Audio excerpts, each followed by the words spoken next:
La revue de presse de Natacha Polony. Bonjour Natacha. Bonjour Thomas, bonjour Julie et bonjour à tous. Ce matin en une de vos journaux, il a beau être nouveau, en fait il incarne déjà la fin. L'humanité, Bernard Cazeneuve, dernière carte pour fin de partie. Sud-Ouest, 5 mois et puis s'en vont. Le Courrier Picard, Premier ministre en CDD.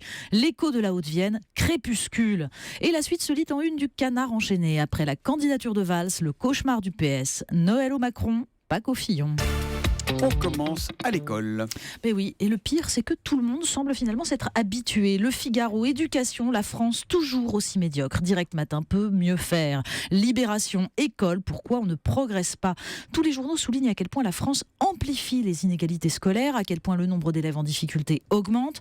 Dans Libération, Jean-Paul Delahaye, ancien directeur de l'enseignement scolaire, confirme ce que les politiques en fait savent sans jamais y avoir remédié.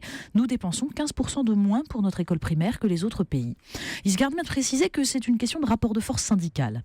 Sur la formation des professeurs, on a Régis Mallet, professeur en sciences de l'éducation, qui explique qu'il y a trop de compétences académiques et pas assez de formation au métier d'enseignant. Sauf qu'en réalité, les professeurs des écoles majoritairement issus de filières littéraires manquent de compétences en mathématiques. Et puis alors les méthodes, la vieille querelle. La querelle idiote entre méthode syllabique et globale est dépassée depuis longtemps, explique Jean-Paul Delahaye. Les enseignants utilisent des approches mixtes. On évitera donc de se demander si ce ne sont pas justement ces méthodes mixtes utilisées depuis 30 ans qui sont mauvaises. Les neurosciences démontrent que la méthode syllabique est la plus efficace, en particulier sur les enfants de milieux défavorisés. C'est ça l'important. Alors dans le Figaro, la présidente de l'Union des professeurs de classe préparatoire scientifique s'inquiète également des réformes qui ont voulu rendre les sciences plus attractives. On leur fait lire des articles de vulgarisation sur la découverte du boson de Higgs, dit-elle, sans jamais leur expliquer comment ça marche. Et à côté de cela, on ne leur apprend pas à calculer la trajectoire d'une balle. C'est malhonnête, dit-elle, de laisser croire qu'on peut faire des sciences sans effort. Mais bon, on peut continuer à nier les évidences. Vous nous parlez épistocratie. Oui, du grec épistémé, le savoir. On en parlait à l'instant. Olivier Postel-Vinet nous rend compte dans Libération des travaux de chercheurs anglo-saxons qui ont prétendu calculer les effets de l'ignorance sur le fonctionnement des démocraties. Résultat, l'électeur ignorant est plus soupçonneux à l'égard de l'économie de marché, du commerce international et de l'immigration. Il est plus répressif en matière de criminalité et moins tolérant sur les questions sociales. Conclusion, il faut passer à l'épistocratie, un droit de vote réservé aux détenteurs de certains diplômes. C'est ce qu'avaient proposé certains après le Brexit, souvenez-vous.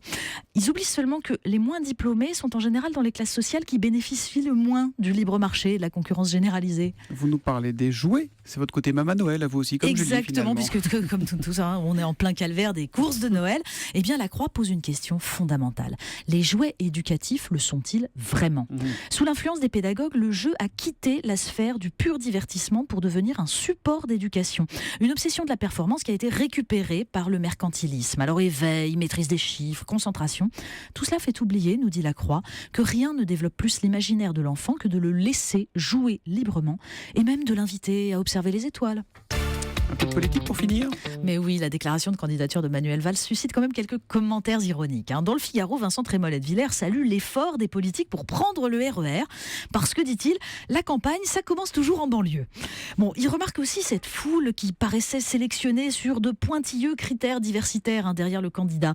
Et puis ce slogan, faire gagner tout ce qui nous rassemble, qui fait songer, dit-il, au jeu sémantique du bourgeois gentilhomme. Vous savez, on peut échanger, faire tout ce qui nous rassemble pour gagner, ou tout faire pour rassembler ce qui nous fait gagner. Mais 20 minutes nous le dit. C'est le Messie qui est candidat, le Christ cosmique. Oui, en fait, non, 20 minutes ne parle pas du tout de Manuel Valls. 20 minutes nous parle de Sylvain Durif, qui se proclame aussi dernier roi de France et qui vient d'annoncer sa candidature sur YouTube. Pour le Messie, on a des candidatures. Mais pour la revue de presse, il n'y a qu'une élue, c'est Natacha Polony qu'on retrouvera demain à 8h30 sur Europe 1. À demain, Natacha. À demain.